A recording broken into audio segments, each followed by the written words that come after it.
Judges chapter 6 is where we're going to pick up here. We're going to pick up about verse 28.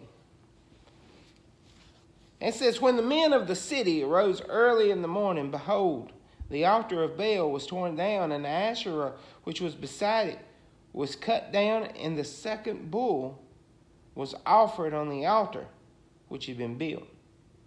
And they said to one another, who did this thing?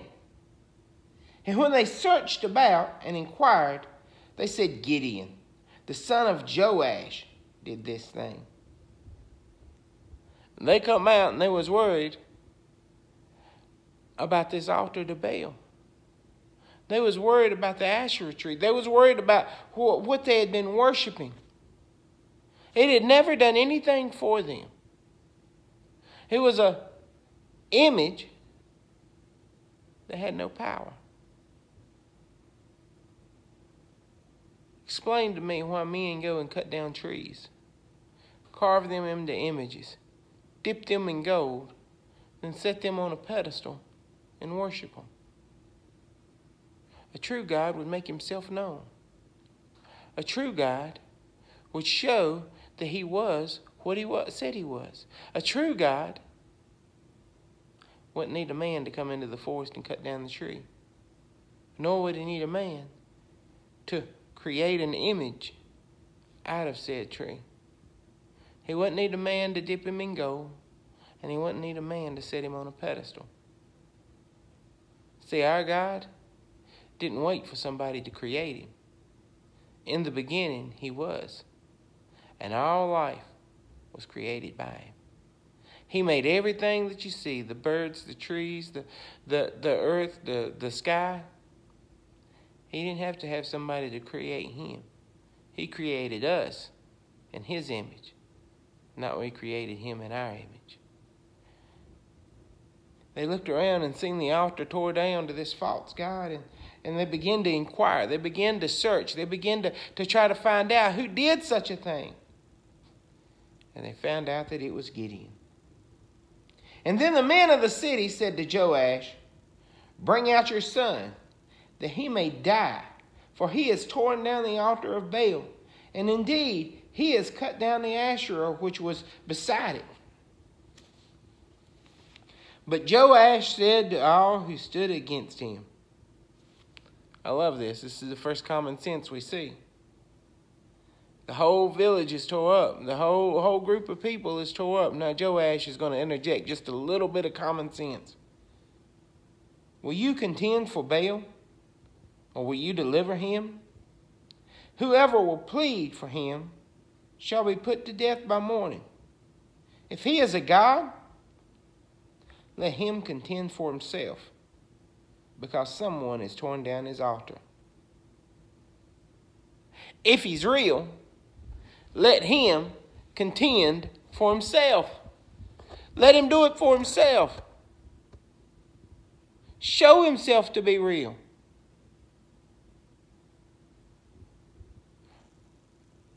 The Lord God Jehovah has shown himself to be real over and over again. Especially in the life of the Israelites. It's amazing, isn't it, that the Lord God that showed himself to be real, they continued to forget about. So that they could go worship Baal. A God that was made in their image. A God that was made to suit their needs. A God that was made that approved of all that they did. See, our God calls us to be different. He calls us to be righteous. We can't put him in a box and just take him out when we want to. We can't put him in a box and just contend with him when we want to. He has to have reign over every aspect of our life. He has to be in control. And we have to give that control to him. See, they wanted a God that they could control. They wanted a God that they could worship and have some kind of false hope in, but never really be accountable for what they did. Joash says, if Baal is God, let him contend for himself. Let him show himself to be real. Let him fight his own battles. Therefore, on that day, he named him Jerubbaal. That is to say, let Baal contend against him, because he had torn down his altar. Great name, ain't it? Let him contend for himself. Let Baal contend for himself. Jerubbaal. We'll see that later in the book. Then all of the Midianites and the Amalekites and the sons of the east assembled themselves, and they crossed over and camped in the valley of Jezreel. The enemy awaits. What will you do? The enemy was awaiting in Gideon's day, camped with a plan for evil. And the enemy awaits us, setting traps around every corner. What will you do? Will you fall for it? Will you stand firm in your faith? Will you worship Baal? Or will you tear down his altar? Ultimately, the choice is up to you. Jesus has already done all the work. He's already given the gift. Will you receive it? Will you serve God? Will you try to put him in a box?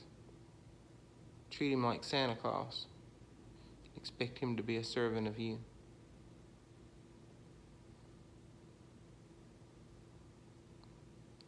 You have to trust him to be who he is. Because our God does contend for himself. He will only be mocked for so long. And then his wrath is going to be poured out.